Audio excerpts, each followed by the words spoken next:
Hello everyone! So the second part of the Rose series with chapter 10 is finally here, and we finally have Heidi as a playable character in the game. We also have Firis on this banner, who is my personal favorite character. Unfortunately, she's kind of bad, but whatever. You may have noticed I haven't been uploading too many videos recently. Part of that is I'm just kind of feeling a little down on the game between the Japanese content recently being kind of bad. So like the global content right now is really good, right? The Rose section's really good. I think ever since Academy ended on JP, the content hasn't been great, but hopefully they do a good event soon for summer. I'm not going to talk about that too much here. I might make another video on it soon. And then also, I'm pretty sure between both accounts, my last raid up character was like over 2 months ago. Like over 400 pulls ago. It's kind of crazy. So I've been a little down on the game between the content being kind of mediocre and my luck being atrociously bad, but that's whatever. Rose is really good. I hope you all have been having good luck with your pulls personally. There's a lot of fun things in the game right now. The story is reaching a really cool point, so that's cool. With this update, we do finally get one of the best Memoria in the game. Everyone can get it for free. It comes from this 100 Synthesis Challenge, and it is this Memoria, Nothing to Fear with Friends. This Memoria is incredible. It is one that you want to unlock and level up. You don't really need to save it or anything. You want to merge them all, and it's because of this effect, the item charge tempo 2. Now, this is the level 1 version of the effect, where it restores item gauge by 5% at the start of battle. Once you have unlocked them all and you have it at level 5, it will be 30%. So this will allow you to use items on turn 3 by itself instead of turn 6. Or if you use the other item charge Memoria as well that gives 10%, you can get your items as early as turn 2 just off of Memoria. So really, really strong for getting a really huge advantage in the first turns of battle. It's really good with the Heartfelt Chocolate from the Valentine's event because you can say have like Master Ryza go 3rd, with someone on your team having this Memoria, and then she can use the chocolates. So on her first turn, she gets the effect from the chocolate, and then your attacker also gets the effect from the chocolate. And there's just a whole bunch of other situations where this is very good, including like when we get leader skills coming in the future, it's really good to have items early when we have Vanguard. It's just a really strong Memoria in general. It makes a lot of strats a lot easier. And this Memoria, along with some other gear, is one of the reasons that I have not done a Strike Tower guide yet for the Trial Challenge Strike. If you have been waiting for this, I will get to it soon now that we have this update. It's still better to wait if you're worried about this for the next update with Flock, when we get leader skills and some really good Strike supporter gear that really helps with clearing the Strike Tower. But I understand that might be cutting it close for a lot of people with making gear and actually finding time to do it. So I will try and get some guides out for this like this week if I can.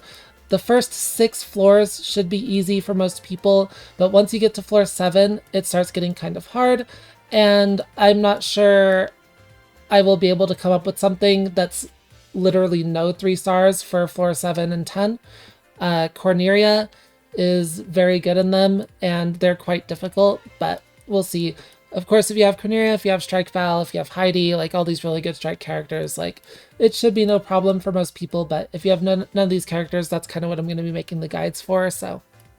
Because the reward for this last one is really good, and the gems are really good, so. But I will try and get those up soon. I know it's like 3 weeks left now, so there's still plenty of time. So yeah, if you're looking forward to those, they are coming. It just takes a while, and the updates really do make it easier, especially the leader skill update that's coming on the next banner with Flock. So how about this current banner?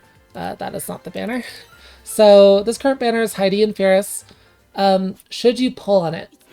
My recommendation is kind of no, especially if you're very limited, despite Heidi being an S tier character. Of course, if you like her, absolutely go for it.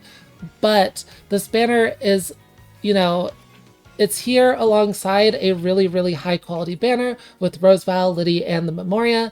And the next banner with Flock and also a really good Memoria is, you know, also something you want to use your gems on. So feel free to use tickets here if you want. If you really want Heidi, obviously I'm not going to stop you. But I do think out of the Rose banners, this one is the weakest because Firis isn't very good and the Memoria isn't very good. So it's definitely better to allocate your gems to the other 2 Rose banners in my opinion, and just kind of skip this one if you can. So, but yeah, let's go over the units. First up, we'll go over the Memoria.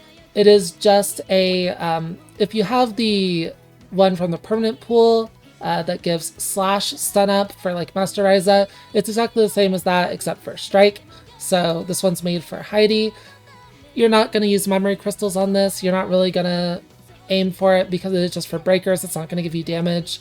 It is just strike stun damage, so it's just not really that good. But it does have cute art featuring Firis and Flock. Yeah, the Memoria is not very good. And we'll go over Firis first. I'll probably rant about her a little bit. Firis is one of my favorite characters in the entire Atelier series. I love her, and this outfit looks super good on her. But the character I have a lot of problems with, and her character is kind of like before they decided to make debuff supporters actually good. Like Claudia comes like a month and a half from now, and she's an actual good debuff supporter. She solves a lot of the issues that debuff supporters have. Firis kind of does not, so she's really not good. I'll go over the passives first. Like I've said before, this immune passive that all the Rose units have, I don't value it very highly. Like, it's nice quality of life occasionally, but in most scenarios, it's not a passive. It's not doing anything for you, right? Like, even if it is technically better than other resistance passives that a lot of characters have, those passives are useless, and this one's also basically useless for most content. So, obviously, you know, there's things with poison where it's like, yeah, it's nice to have, but I don't value it very highly. It doesn't significantly improve utility, damage, tankiness, any of these factors. It just kind of gets around a couple annoyances in a couple battles here and there. So, and her other passive, this passive may as well not exist. She may as well just not have a passive. That's one of the reasons she's so bad. And how this passive works is whenever you use items, Firis gains a buff, which guarantees her to inflict brittle the next time she attacks with her attack. Now, the reason this is bad, there's multiple reasons, right? For one, if you're using items on your attacker's turn to stack up panels or whatever, you're not getting the effect of this passive until the next round, right? So you're not taking advantage of that brittle until the next round after, you know, your item turn with your burst. Like, you're not getting that brittle. Also, just most enemies are highly resistant or immune to brittle, right? Like, it could have been something with a more reliable crit generation, and it's limited to only being on turns where items are used, and Firis has to hit the enemies. So it's just like, it's just not very good. It's just not very good. It's basically not a passive, especially if they just resist the brittle, right? And most enemies do kind of just resist ailments, so it's not very good. And it's a little bit weird. Her kit is not based around brittle at all, the rest of her kit. She is an ice supporter, but the rest of her kit has nothing to do with brittle. It's just the passive. There's no crit stuff. So her main kit is based around reducing resistances of the target. So 35% resistance shred is very good. However, it's only one attack. That's pretty bad. It means that you can't really combo her with other debuff units very well, because, like, let's say she goes before your breakers are going to consume this debuff. If she goes after your breakers, she will consume the breaker debuffs. It is an area, you know, attack skill, like she will consume other debuffs. It's just not very, it's not very synergistic with a lot of the other options we have. It is a good resistance shred. It does apply to every single enemy, but overall, like, it's kind of a worse debuff than Sophie in some ways, because it's only one attack, and you often don't need shred on all of the enemies. You really only need it on the big boss enemy, right? I mean, it depends, right? But, like, it's good to have it on all enemies, of course, but only one attack, actually doing damage. Like, yeah, if it was two attacks, I think she would be a lot better. Not necessarily like super high tier, but at least like B+ or A-. At one attack, she's really bad in my opinion. like really, really, really bad. So yeah, I don't think she's very good. She can basically be replaced by an item, which is not a good thing for an entire, you know, gotcha unit. And then her burst is kind of similar. It's the same debuff except 2 attacks this time. It still hits all enemies, and it does make enemies deal less damage for a little bit, which is a nice defensive debuff, but it doesn't really improve her utility. It's just not super good. And one thing that's really important to talk about is not her skill 2 and her burst. You can't scale them with traits, right? There are no traits that scale this debuff. There are no traits that scale this debuff. There are no traits that scale this debuff, right? Like none of these debuffs are scalable as traits, so their values end up being much worse than other characters that have debuffs that can be scaled by traits, like the upcoming Academy Ryza, the upcoming Oates and Claudia, the current like Valentine Eska, right? All of these characters that are going to have trait synergy, and, you know, any supporters that give damage buffs like Liddy, like Flock, yeah, they can all be scaled with traits. It helps their power level a lot. Firis cannot. It really, really hurts her. And her skill 1 also boosts all allies skill damage by 10% for 1 turn. Like you're getting, you know, a 25% skill damage boost for 1 turn with her S1. You can like double it to 50% if you do double S1. But that's literally the same as a Liddy S2, and it's not recovering, right? Like there's not really any point in doing that. Characters like Liddy, she gives a permanent skill damage buff with her S1, so yeah. I don't really like Firis. I mean, I love Firis, but this Firis kind of makes me pretty sad because I don't think she's good. Obviously, resistance reduction is premium, but it's also not really needed, so if it was 2 attacks, she would be so much more usable, but yeah, that's my opinion on Firis. I think she's bad. But yeah, here we have Heidi.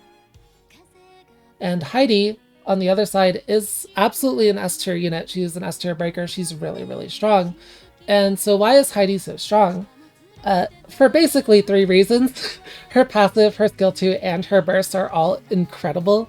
We already talked about the Rose passive, of course, but her other passive, when she stuns a target, she charges 30% item gauge. That is crazy. She just absolutely turbocharges item gauge. You don't need Memoria for it, or she can enable you to double stack items very, very fast, because 30% of your item gauge is a lot. Like that speeds up the process a ton, and you can absolutely just, you know, supercharge your item gauge, get double stack items, do a huge burst on like your attacker second round. Like Heidi is super, super, super good. Very, very strong character just because of this, but also her skills are super powerful. Of course, she is a strike breaker, so that means she is going to synergize with Rose Valeria as well. And if you have Rose Valeria, you know, Heidi is going to be a fantastic pickup for her to go with her. You can see here in her skill 2, before attacking, reduce target strike resistance by 30% for 3 attacks. 3 whole attacks. Firis gets 1. This is 3. Obviously, it's limited to just strike resistance, but, you know, 3 attacks is crazy. It's also a single target stun skill, so it's a lot of stun damage. And then not only that, but she increases physical attack of the ally with the highest physical attack by 15% for their next attack. So, you know, this skill is just absolutely turbocharged. Really good stun damage. It's before attacking the resistance reduction, so she can regularly attack weakness, which just increases her stun damage even more. And she's making your attacker even stronger. She doesn't even need to break for it like Valentine's Eska does on a lot of things. So really, really strong skill 2 here. This is one of the highest value skill 2s in the game, I think. It just has so much going on for it. And like the 3 attacks, like, you know, Heidi hits, Roseval hits, and it's very likely that you just still have this debuff on them for like Roseval's next hit if Heidi targets a different enemy or something, right? Like really, really, really good skill 2 here. And then her burst is another version of auto break, so force stun. When attacking a weakness, force stuns the target. So if you've used Master Ryza, you know how strong force stun is. Of course, this one does have the downside of requiring attacking a weakness, but That's not difficult to do with items or with, I mean, there is technically the combo with Firis or any other sort of resistance reduction. It's very strong, but unlike Master Ryza, it hits all enemies. That's why the condition is there, right? The weakness condition, because this hits all enemies. So 4 stun on the entire field is absolutely cracked, especially in content that's weak to strike, but even in content that's not, if you can create that weakness, very, very, very good. And then after attacking, she also gives 25% Fizz attack to your highest Fizz attack ally for 1 turn. So just another, benefit to using this burst, but it's already really strong with the guaranteed 4 stun on the entire field as long as they're weak. So very, very, very strong burst here. The condition does make it kind of hard to play around with, but when you can pop it off, it feels super, super good to just stun everything, not have to worry about gear at all, right? Now, of course, there is the downside where her debuffs and buffs don't actually scale with traits.